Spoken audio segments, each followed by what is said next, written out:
Dear students of Honors Part 4, you welcome to the class. Hopefully, you are completely aware of this current pandemic situation and you are taking necessary measures to keep yourself safe from this pandemic. And at the same time, you please get registered for vaccination and inspire others to be vaccinated. Dear students, I am Siddhartha Shankar, an assistant professor in English in Government Horoganga College, Murshidabads. In my lectures, I am discussing Agamemnon, the Great Tragedy by Aeschylus. Today, I am going to discuss the characters of this great tragedy. Who are these characters? The name of the tragedy is named after a great hero, Agamemnon, and he is obviously an important character, though he is not the protagonist of this particular tragedy. He is a very important character of this tragedy, and he is the king of Argos. The husband is the husband of Clytemnestra, and he is the commander of the Greek armies during the war of Troy. And he is the elder brother of Agamemnon, Menelaus. He is the elder brother of Menelaus, and Menelaus' wife was stolen by Trojan prince named uh, Paris, and due to this this heinous act, the decade-long war began between the two groups, that is, two parties, the Trojans and the Greeks. And this warrior Agamemnon sacrificed his daughter Iphigenia in order to obtain a favorable wind to carry the Greek fleet to Troy. On the way to Troy, in the mid of the sea, the ships stopped because wind stopped, and at that time the goddesses of virginity demanded a virgin daughter to be sacrificed so that wind will blow again. And what to do? Finding no other way, Agamemnon brought her daughter from her mother Clytemnestra, saying that he is going to marry her off, but he didn't do so. Rather, he sacrificed his daughter to the goddess of virginity, that is Artemis. And here we find Agamemnon a very arrogant character, and he is basically, here you find he is not careful about his family. He is not sympathetic to his family. Rather, he sacrificed a daughter to get the favor of the god. And he is here we find him as a stone-hearted person. Now, another character of this great tragedy is Clytemnestra, and of course, Clytemnestra is the protagonist. Clytemnestra is the protagonist of this great tragedy. Clytemnestra is Agamemnon's wife, and when Agamemnon was absent for long 10 years due to participating in Greek war, in Trojan war, he ruled Argos. That means Clytemnestra ruled Argos in the absence of Agamemnon. And while he was ruling the country, the Argos, the kingdom Argos, she plans his murder with firm determination. He plans to kill Agamemnon because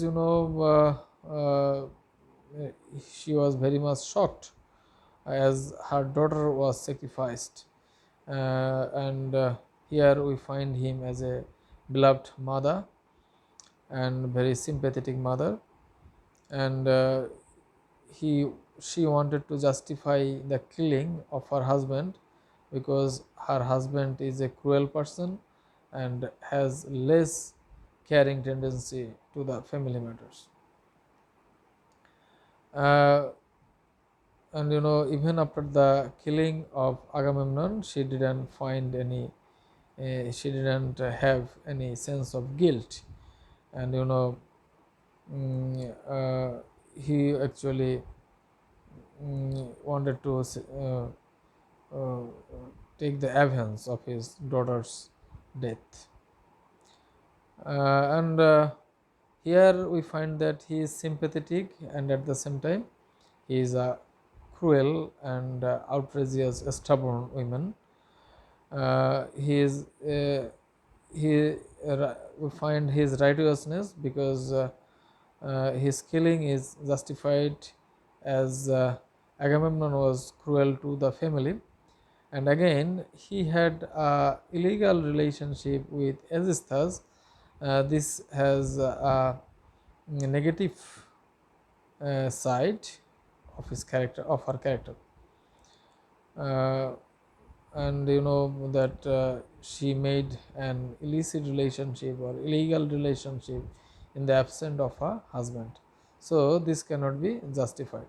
So the audience had a mixed feeling towards the character of Clytemnestra. He is sympathetic, and at the same time he is cruel. She is uh, righteous or virtuous, and at the same time she committed crime. And she is a stubborn woman. She is uh, and at the same time she is a soft minded lady. So all the combination is in her. uh, Here in this tragedy we find the presence of chorus, because chorus was an inseparable part in Greek tragedies, in ancient tragedies. And in this tragedy the elder people of Argos, who were too old to fight in the Trojan War, were the chorus, because these people were old and they couldn't go to the Trojan War, they couldn't participate due to his old age frailty, and these persons act as chorus here in this tragedy. And here in this tragedy, we find that the chorus acts the role of advisors to the queen Clytemnestra in the absence of King Agamemnon. And this through this chorus, we find that the chorus has less faith on ladies, and they couldn't have firm faith on Clytemnestra. uh, and through the chorus we come to know the background of this tragedy, and the action of the tragedy is transferred to the audience through the chorus. And here the background of the action is given through the speeches of chorus. And this chorus also describes the dangers of human pride and the reason behind the Trojan War. So chorus is very important in this tragedy.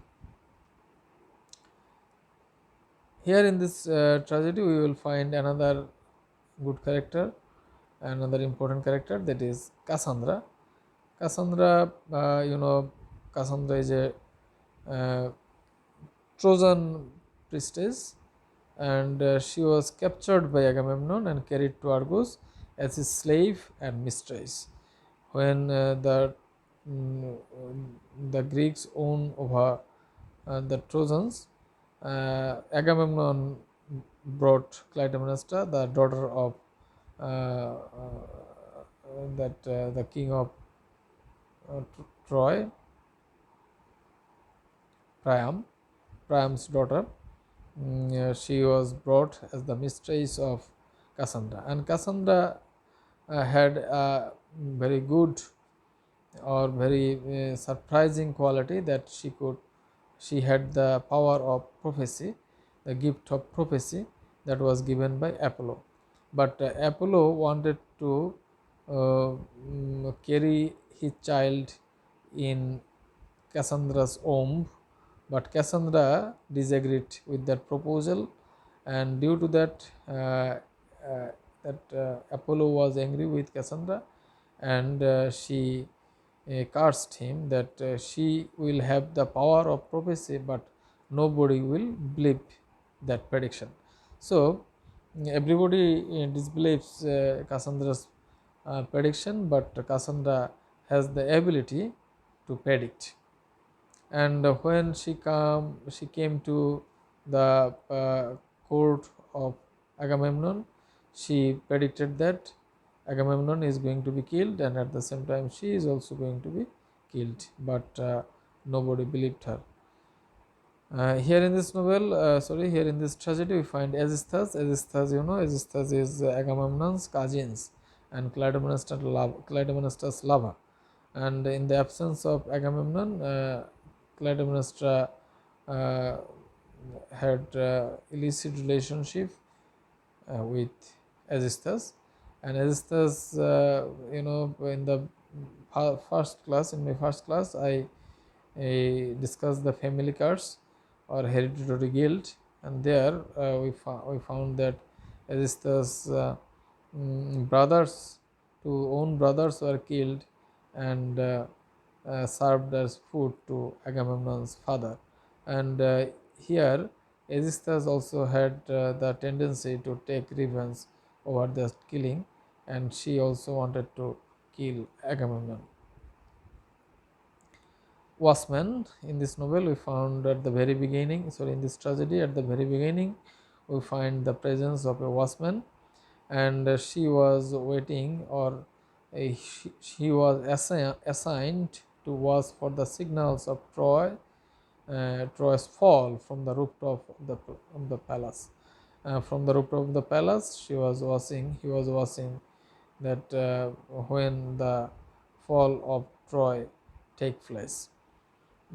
He is joyful at his king's return, and he loves the king, and he was very much happy or satisfied when he found that Troy has fallen.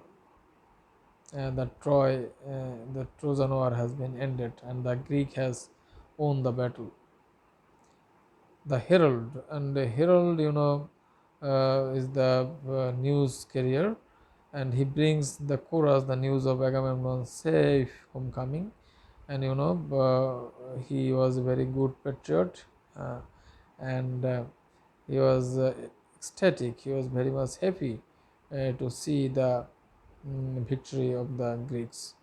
And through his uh, vivid description, we come to know the horrors of the Trojan War, the sufferings of the Greeks during this battle. So these are the characters that we will find in this great tragedy, Agamemnon. Hopefully you have got some idea about the characters of this tragedy. So thank you for watching today's class.